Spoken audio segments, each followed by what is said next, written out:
Arrive alive programme ప్రభుత్వం మన DGP గారు ద్వారా ఇచ్చిన ఒక పెద్ద ప్రోగ్రామ్ ఉంది. ఈ ప్రోగ్రామ్కి భాగంగా మేము లాస్ట్ వీక్లో ప్రతిరోజు ఒక ప్రోగ్రాం పెట్టి పబ్లిక్లో అవేర్నెస్ పెంచుకోవడానికి ఉద్దేశ్యం మనది.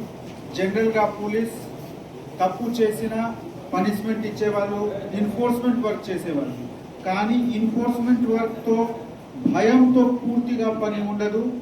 మన మనస్తత్వంలో మా గురించి మంచి ఏమిటి అది భావన కూడా రావాలి. ఆ భావన మీ అందరికీ మీ మాధ్యమంతో మీ ద్వారా మొత్తం సొసైటీలో ఇవ్వడానికి, స్ప్రెడ్ చేయడానికి ఈ ప్రోగ్రాం పెట్టడం జరిగింది. అన్ని రూల్స్, లెఫ్ట్ హ్యాండ్లో డ్రైవింగ్ చేయాలి, ఓవర్టేకింగ్ చేయకండి, త్రాగి ఎప్పుడు కూడా డ్రైవింగ్ చేయకండి. అది చిన్న విషయం, అందరికీ తెలిసి ఉంది. కానీ తెలిసినప్పుడు కూడా మనము తప్పు చేస్తూనే ఉన్నాము. మేము చూస్తే కొన్నిసార్గా 10 సార్లుగా 20 సార్లుగా సేమ్ ఆఫెన్సెస్ ఉంటుంది. డ్రంక్ అండ్ డ్రైవింగ్ అది చిన్న తప్పు లేదు. ఏదో ఒక రోజులో మీకు నష్టం ఉంటుంది, మీ ద్వారా ఏదో ఒక వేరే మనిషికి నష్టం ఉంటుంది. కానీ నష్టం జరిగిన వాళ్ళు మన రాష్ట్రం, మన సొసైటీ వాళ్ళనే కదా.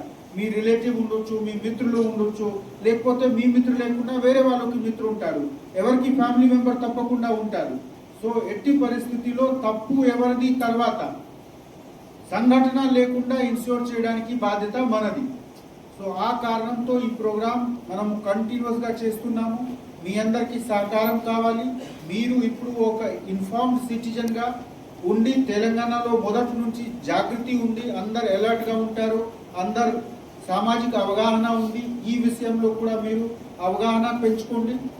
నేను ప్రిన్సిపల్ గారికి కూడా రిక్వెస్ట్ చేస్తున్నాము, పోలీస్ వాళ్ళు ఒకరోజు వచ్చి చెప్తే అది సరిపోదు లేదు.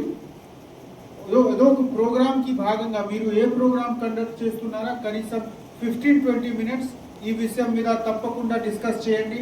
ప్రాణంతో వాల్యుబుల్ ఏం లేదు. ప్రాణం ఉంటేనే ఉపాధి, ప్రాణం ఉంటేనే మనకు ప్రోగ్రెస్, అన్ని తర్వాతనే. సో ఆ కారణంతో ఇది చాలా ఇంపార్టెంట్ విషయం.